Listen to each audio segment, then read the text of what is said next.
up, everybody, and welcome to another episode of Rocket Live. I am your host, Chris Vaglio, and I appreciate each and every one of you for taking the time today to listen to an episode of the Rocket Live podcast. As always, today's interview was audio taken from a video that I did with my guest. Quick things I just want to let everybody know of at the top of the show. You can always watch all of the video versions of these interviews over on the Rocket Growth Agency YouTube channel, and you can access the link directly to this interview using the link in the show notes. And also, while you're there too, please feel free to hit that subscribe button so that way you get notified every single time a new video is uploaded to the channel. And also, please hit that subscribe button wherever you are listening to this podcast. If you're a creative business professional right now that's listening to this and you need help creating a rock star business and brand that will help you get noticed, feel confident, and bring in more clients, then I definitely want to talk with you. Please feel free to use the link in the show notes and schedule a free 30-minute consultation with me, as I'd be happy to help to get your business rocking. Now with that, let's start the show. What is up, and welcome to another episode of Rocket Live. I'm your host, Chris Vaglio, and I am joined today by a friend and colleague, Mr. David Jasse from DMJ Studios. What is up, David? How are you? Thank God, everything's terrific. How are you, Chris? I am doing well, doing really well, and I feel like we've been talking about getting together and doing this interview for quite some time. So I am happy that we're finally able to get it going and you know, pull it off, man. It takes a lot. It takes a lot to make the time to do these things. So I'm happy we can make it happen. And we're going to share those trade secrets that we spoke about, that we agreed that we're going to reveal to your audience, right? That's right. All the industry trade secrets, everything, all will be revealed. So make sure you listen all the way to the end of the show to get the big secret to creative professionalism, or whatever you want to call it. So David, let's just dive into it. Every superhero has an origin story. What is your origin story? When did you first discover your creative superpowers? That's a very interesting question. When I was in college, I was an engineering student, and I started taking pictures on the university newspaper. One day there was this woman, and she looked half asleep. And I'm like, why are you so tired? She says, I'm a photo editor. I'm up all night doing photo editing for the university newspaper at Stony Brook, which was 20,000 issues 3 times a week. To make a long story short, I started being a photographer, assistant editor, director of photography on the university newspaper. I had a column every week. I did yearbooks, and I did college calendars. And the next thing you know, the engineering career was gone, and the media and the video career was starting. That's awesome. That's great. You know what? And I did some of that too. Not so much in high school. Well, I did a little bit in high school. I took a creative writing class in high school, and I remember that I can't even remember what it was called, but it was a book like they put out so you could write, and then, you know, if it was kind of good enough, like you made it into the book and they distributed it to like the whole school. And I think I may have written a poem or something like that, but it actually made it in, and I was so blown away. I'm like, oh, this silly little thing made the book. But and then when I got to college, I actually started writing like for the college paper, and I was just doing music reviews. You know, I would review the music stuff. I would do a lot of like punk and hardcore and metal stuff, and that was always fun. You know, so that was sort of my little foray into you know, published work as a big. So David, why don't we take one step back, because I loved the origin story, so that was great.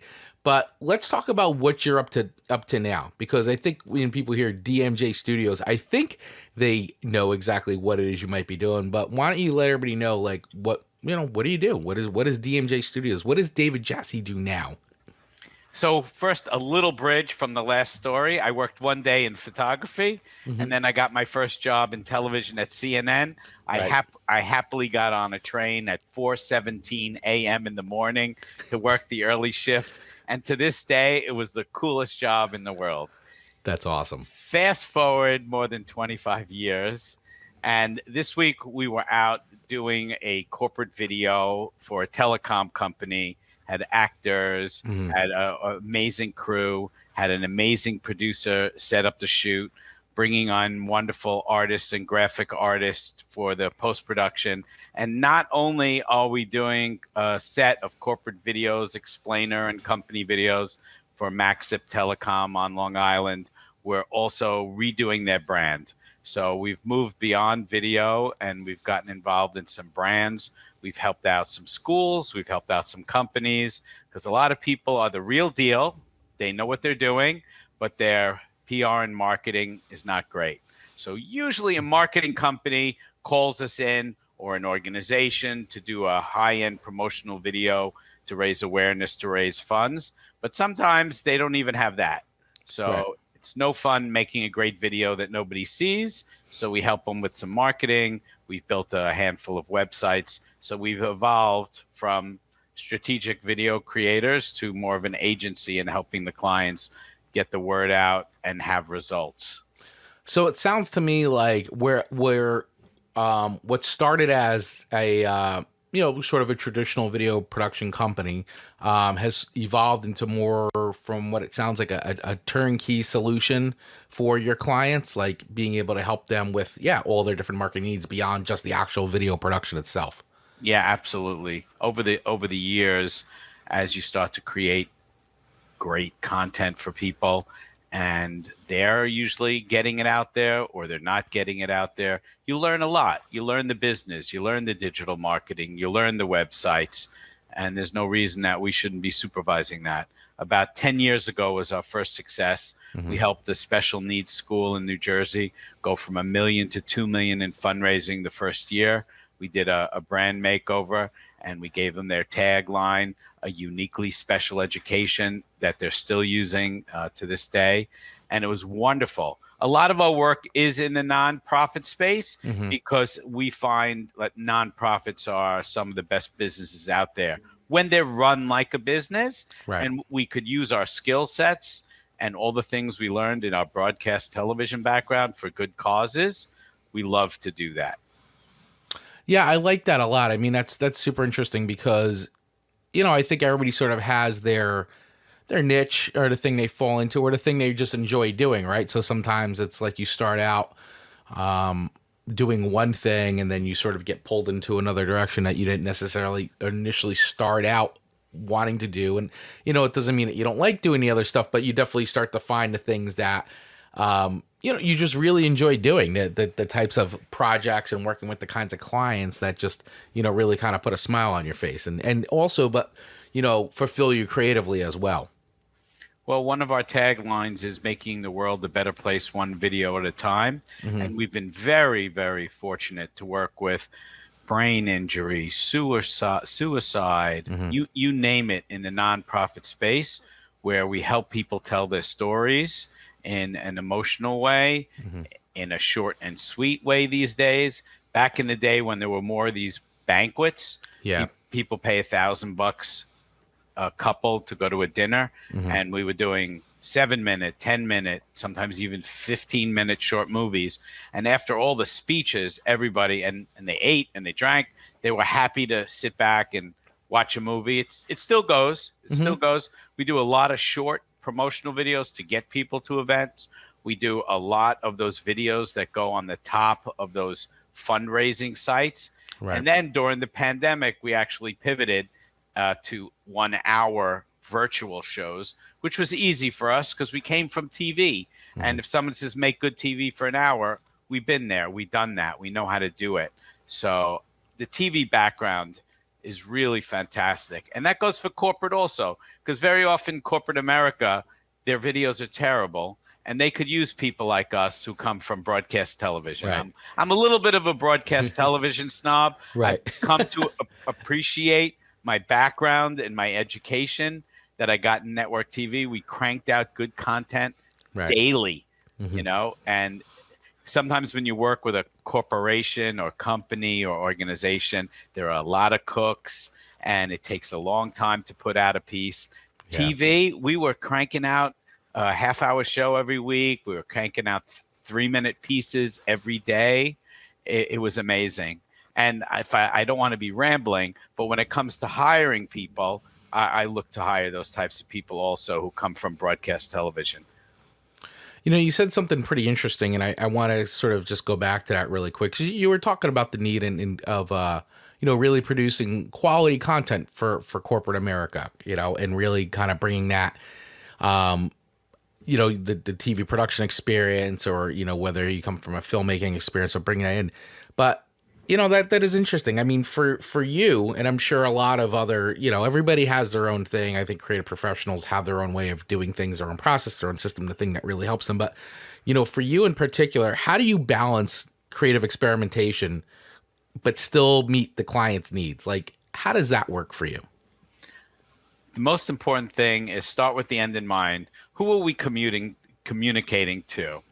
And we're in the storytelling business, and I love being in the storytelling business. And what I mean by that is when you hear somebody speak, no matter how good they are, no matter how dynamic they are, I was even just watching Anthony Robbins today. Mm-hmm. When he brings on the stories, bang, everybody's engaged.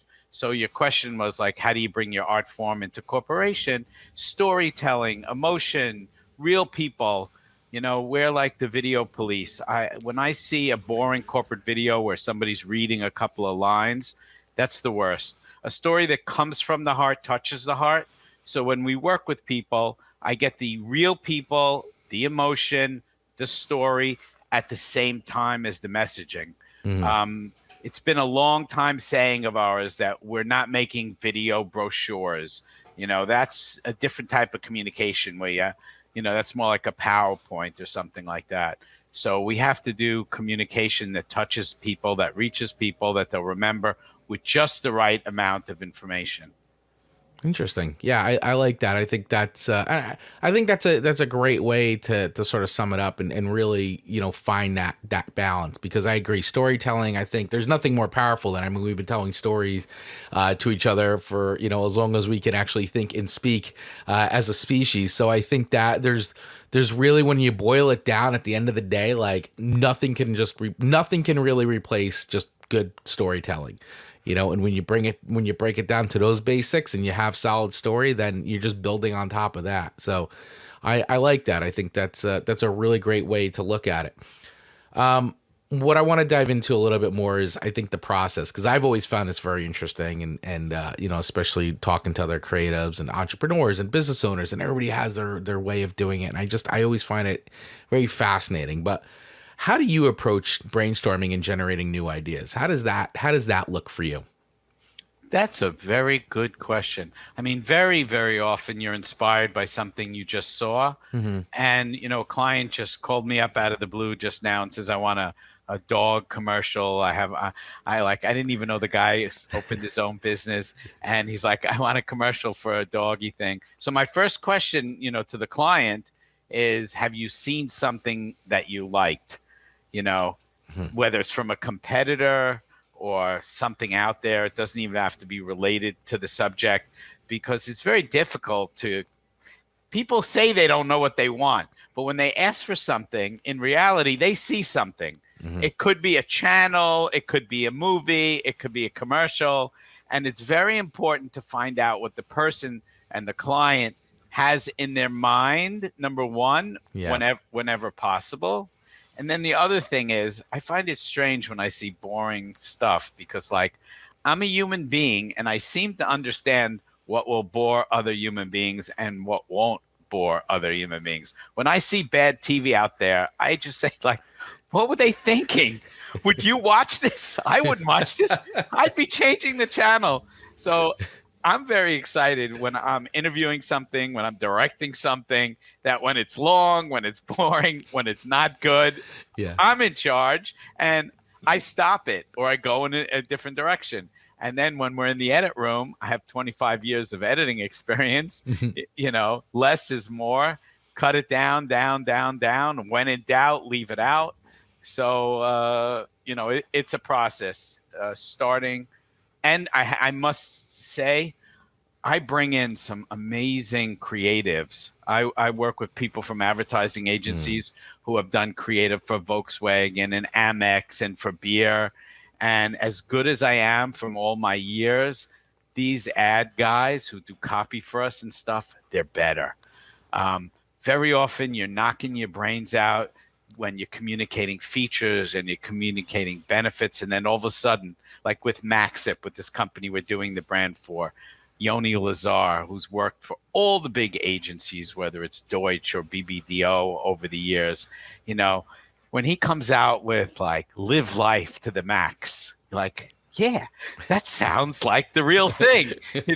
We'll go on with benefits and with features and all this kind of stuff. And then he'll hone these things down to a couple of lines, and it just has a great ring to it. So the secret to making great communications is having a great team, from the creative to the producer who sets up the shoot, which allows the director to work, to the cameraman DP, to the actors. When everybody could bring something to the table and get along, that's the best. We were blessed with a wonderful production like that this week. The producer did a great job. He brought along assistants. He brought along prop people. Somebody else took care of the actors. When you have a whole team come together, there's nothing like it. Yeah, I agree with that 100%. I mean, working with just like-minded people who are all on the same team, all dedicated to one goal, and in this case, producing a creative project, it's great. There's no better feeling in the world, than having that camaraderie, where you have a shared experience together, and it's all to create something, wonderful, something beautiful, something that is going to help change someone's life, for whatever it is. I mean, insert adjective here type of thing, but I agree with that. It is a great feeling. I think that's a great lead into another question that I have, because I often find, in the creative world, right, there's lots of, you're constantly trying to, especially now, there's so much is going on, so much is changing, there's so many different platforms where you're creating content for, not just sort of the traditional broadcast places anymore, but and even beyond YouTube, but you've got TikTok and you've got Instagram Reels, and you've got so many other places now where content can live and be cut up into different things. And this is the thing I find challenging, because I'm always trying to do it, is really trying to stay on top of like current things that are happening in the industry. How do you do that? How do you constantly find new information or stay informed on what's happening? And is that something you're looking at every day? Is it something that you're talking to? Like, where are you getting that from, and being able to stay on top of like what's happening now? As much as I love working in the business, I'm working on the business. And I've been fortunate to hire some rock stars. Mm-hmm. And when it comes to keeping up with everything, like, for example, we're looking for social media marketing people to work with us. We have a few, and we're looking for more. Mm-hmm. And I bring up the analogy. You don't really, when you learn a language, you want immersive. You go to the country, you learn the language, not as good as if you went to a class. So I feel that same way about social media and about the new things. There are younger people who are immersed in this technology, and they're very good at the art form, and we're a little more senior. We're good at the business form. So that's where business meets art, and that means art meets practicality. So I think it's important to have a strong team, and to have people who are very good at what they do, and those people is how you keep up. I don't know if that's English. Those people is how you keep up.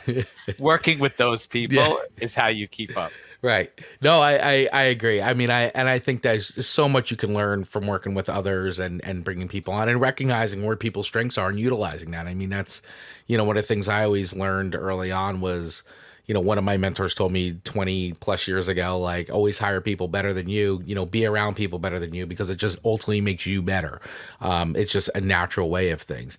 You just said something pretty interesting too, where you were talking about business and creative. And I do want to talk about that, because I feel like that's something that it's something that I talk to a lot. And I think it depends where you are in your career, especially I feel like younger, or at least when I was coming up in the industry a little bit younger, and I'm wondering too where that is now. But that bridge though, between being creative and the business side, because they seem like, sort of oxymorons. Like they shouldn't exist together, but they have to, especially if you say, hey, I want to make a living as a creative professional and I'm moving on, I want to build something. I want to build a business. And I think that transition seems to be maybe difficult sometimes for some folks to wrap their head around. Did you have something like that? Did you struggle with that? Or was that something that sort of was intuitive to you? Like, where did the blend of creative and business come for you? And like, how is that transition? Or like I said, was it easy for you, or was it something you sort of had to work at? Well, I think all of us work on our business and in our business, and we all start off in the beginning being a little bit more dreamy. Then we get a little bit more practical. And now I'm getting back to more dreamy, and I'm looking at some of those projects like feature films that I wanted to do in the beginning. Mm-hmm. So it's always a balance, I think, of, the job you're doing or the career you're in and the career you want to be in. So that's like the balance between dreams and practicality. But practically speaking, I think, and the way I try and run my business, or the way I think about it, is integrity comes first. So that's the most important thing. If you are confident that your markups are proper, that your procedures are proper, and your fees are proper, that helps everyone and everything. Mm-hmm. What I really love about an AICP bid form, for example, is it's all out in the open. Right. There are no secrets here. I remember early on when we were talking with a client, and my the producer who was senior to me was talking to the client, and the client goes, "What's this?" He said, "This is our markup. This is our profit. We do make profit. This is our insurance. No secrets." So I think when we work with clients who understand that and appreciate it, it's a budget, there's a cost, then things go smoothly. When people think like this is magic and it's like a fixed bid and how much is the video, that's like, that's very difficult. So I think your original question was, how does creative meet the the business side? And I think the creative could really do its thing when they do meet, when you do have people who understand that it's by the day, it's by the hour, it's by the shoot. And there is a science to this. It's not all art. Yeah, I agree. And it was something that I definitely, I when I started, I went to school for filmmaking. Like, I didn't know anything about business. I didn't even think of starting a business. Like, business was the furthest thing from my mind until it actually was like, hey, let's start a business. And even then it was like, I didn't think I even truly understood what that meant. 24, 25-year-old me. I don't think I even understood what it means to start a business. I was just like, hey, this is going to be a way for me to make music videos and make films and commercials and all that, without thinking of the business side. And then, and I learned trial by fire. Like, I had no idea about business. So everything I learned about business was by doing an experience. And, for me personally, yeah, it was a transition. It was kind of a wake up call, for me and what you were talking about, like all those things. Like I learned how to do all those things. I did not know how to do those when I started no idea how to do any of that stuff. And I learned, and trial and error, and I got better. Every year I got a little bit better at it. But you and your partner built a very successful business. Did you find that one of you was more of the creative and the other one was more of the numbers? Or you feel like you were eventually able to do both kind of sort of just as well? Or I think you even transitioned from the creative to the business. Yeah, that's a really great question. So yeah, when I had started my my business, 20 years ago at this point, yeah, I'd say for both of us, we're both very involved in the creative. I think it just creative inspiration came from different, I guess stylistically we had, while we were in sync on like what was our influences and where it came from, I think our output of creative was different, but it worked really well.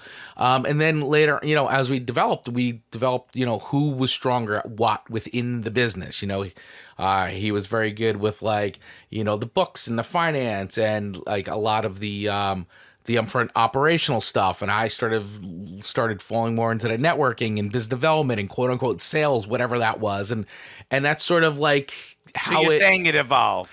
It definitely evolved. I mean, it wasn't something we started off and being like, okay, you're going to do this and you're going to do this. Like, it was just like things started happening. So just sort of naturally started gravitating towards, I guess, the things that we felt like we could do good, and then as we grew as business, then you really identified it. Like, this is a strength, this is a weakness. And you have to identify those things and use them. Like, you have to, otherwise the business isn't going to grow.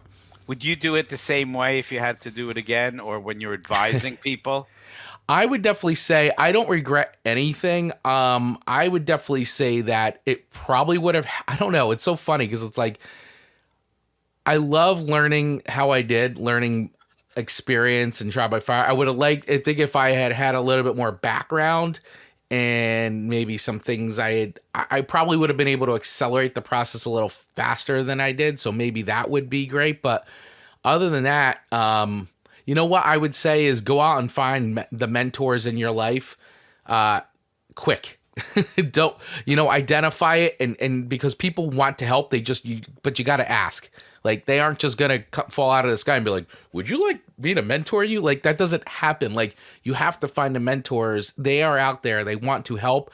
Find them as fast as you can, because it will definitely like shorten the learning curve in the sense of trying to figure it out like all on your own. Because listen, everybody, the people I learned from, they had walked the path. So it's not like anything was reinvented. It's just that they've been through it. So they are able to share and tell the stories. Here we go with storytelling, and share their experience.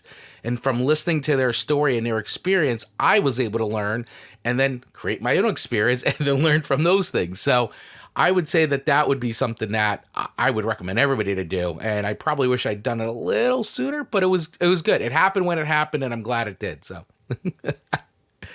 that would be my recommendation. Great question. So as we're getting to the end here, there is a couple more things I would like to talk about before we wrap it up. One of the things going on, and as we're recording this, because listen, we record these videos and interviews, and they live on in the ether. So I'm going to date it in a way of talking about this. But currently, as in this year of 2023, early on in January when we're recording this, the big thing going on right now, the big trend in creative, or the world actually, is AI, right? So AI, nothing new. It's been with us. We've been talking about it. It's been in the news. But what makes it fascinating right now is one of the AI programs that is out there now, ChatGPT, is sort of taking the world, the internet, by storm. And it's created quite the dialogue, which I think is a good dialogue to have. It's good when something comes along and gets everybody like talking, and when you take one side of the other, but it's to me, it's a healthy dialogue that's going on. I'd love to hear what you think about things, the AI in the sense of a ChatGPT and the future of AI, our robot overlords. What are your thoughts on this? So let me tell you a story. Let's hear a story. Tell me a story. My son showed it to me first. I thought it was interesting. And then you, Chris, sent it over to me, and I started writing with it. And I was amazed, because I'm a good writer. I like to write, but it took a lot of the pain out of it. You still need a professional. Just because you know Word, it doesn't make you a writer. Just because you know Premiere doesn't make you an editor. It's an advanced tool, but it's still a tool. So I was not, excuse me, I was not happy with some of the content, which is normal, that my content writers were doing for me, for my blogs and for my website and stuff like that. And, it's a process, and we normally revise it, but it was kind of taking a while, whatever. And then you showed me the program. I jumped in, I wrote a couple of them, and I sent it to the writer, and she goes, "Am I out of a job?" I said, "Absolutely not. I want you to use this." Like, so why should the new tools be for just the new people? So that when the professionals get a hold of all these advanced tools, we could do our job even better. There's no replacement for a human story, a human being, a human sensitivity. These are just tools, even when they're very advanced, based on human knowledge. Fine. It just makes it easier for the people who are really good at it. Anybody who focuses on, like, my job is obsolete, There's a saying that says, if you think it's going to work, if you think it's not going to work, you're right. Right? Whatever you Yeah. think, that's what it is. So if you Yeah. think it's going to replace you, it's going to replace you. If you think that this is the most amazing tool since chicken soup, then this is the most amazing tool. So I get excited by all the new technology because I get to use the toys. I happen to have stumbled on a Ronald Reagan little clip yesterday. I didn't appreciate him at all growing up. I wasn't into it or anything. Right. I'm listening to Ronald Reagan, the former president, former actor, if anybody doesn't know who he is. And a young person says, you can't communicate with the young generation. Along the ideas of what you're saying, there's all this new technology and stuff like that.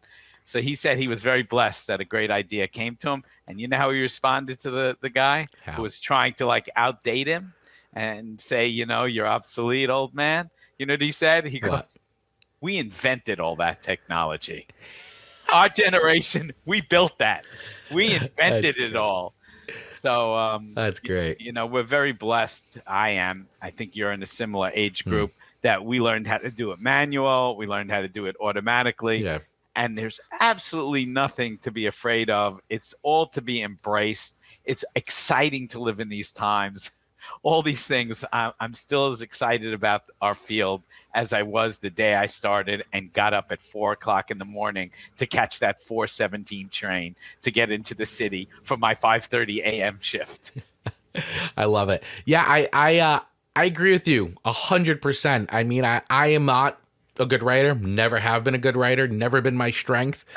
The thing is, I know what I want to say in my head, but articulating it is not my strength in that way in written words. So what this tool does is help me articulate what I'm thinking and put it in words that most of the human population can understand. But yeah, it has not replaced writers, copywriters at all. If anything, it is a great tool to help speed the process up, create better frameworks, and a person still needs to go in. They got to edit it. They got to make it their tone, their voice. There's still things that have to go into it. You can't just plug it in and then copy and paste it and stick it up there and be like, hey, it's done. No, that's not the way to use that tool. It is a tool and it's in the toolbox and should be used as such. So we'll see where it goes from here though, right? So how many other tools in the toolbox are going to be generated in the next year? It'll be funny going back and listening to this episode a year from now and see where we're at. All right. So one last question I wanted to kind of leave you with, and I think you actually touched on it in just our last discussion here, but and I feel like it's a cliche question to ask, but I still, it's things like this for me. I always find it in other places, but how do you stay motivated and inspired? I think a lot of times as creatives our well runs dry sometimes, right? And or it's I don't know if that happens to you, if the well dries up, or if you just feel like you always have boundless ideas. I don't know, but where do you find it? Where do you find that continued the motivation and the inspiration? Well, I think the basics are still the most important thing. I'm not usually working for Nike or Apple that needs the most creative, cutting edge thing. And if I was, you look around, everything's been done. You get inspired by watching everything, that's for sure. But you can't underestimate the fundamentals. If you could get the fundamentals right, if you could communicate with your clients in a patient way and understand and tolerant and listen, and then if you could communicate with your team in a tolerant way, with your artists, because this was just happening to me today, and I have to go through this idea that the way God created everybody's face different, he created everybody's mind different. So there's a million ideas. There's a million ways of doing things. So the secret to good communication for me is good communication with the client, good patient communication with the team. So as much as you're asking, how do you stay on the cutting edge? Just getting the fundamentals right. If you could, in my personal opinion, if you could get the fundamentals right, if you could stay on budget, if you do it on time, if you could communicate well with the clients and so forth, and be in the right genre, calmness brings success and brings good projects. There's some basic fundamentals that need to be taken care of. And when you hear something, like I said before, that touches you, it's going to touch other people, a story that comes from the heart, touches the heart. This is about communicating with people. As long as you keep it on the human, emotional level, you're going to communicate with people. So when you ask about the most creative, the most cutting edge, I still think the fundamental communications is like the main thing, both in the final product and with everybody involved in producing the product. I love it. You said it all. That's great. That's wonderful. David Jasse from DMJ Studios, thank you so much for coming on today. Where can people get a hold of you? dmjstudios.net is our web address. And our phone number is really easy. I don't know if people still use a phone, 516-300-1500. I bought that number years ago, and we do still get some calls. There you go. People still use the phone. People still use the phone. Yeah. Awesome. Well, thanks again for coming on today. Really appreciate it. And I appreciate you spending time with us today. Thank you, Chris. It was really a pleasure being on your show. Yeah, thank you so much. And thank you to everybody who is watching and listening to this right now. I appreciate each and every one of you for taking the time to listen to us and have this great conversation. So if you'd like to connect, please use the links in the show notes below, and those will take you to all the places. And if you'd like to get connected to David, those links are there as well. And once again, thank you all so much for watching and listening. And please hit that follow or subscribe button wherever you're watching or listening to this. The Rocket Live podcast is available anywhere you get podcasts. And of course, you can watch the video versions over on YouTube. All right, everybody, thanks so much. See you next time. Once again, just want to thank everybody for listening to another episode of the Rocket Life podcast. Please hit that subscribe button wherever you are listening to this. And also, don't forget, you can watch the video version of this interview over on the Rocket Growth Agency YouTube channel. Just use the link in the show notes. Thanks again for listening, and don't forget to rock it.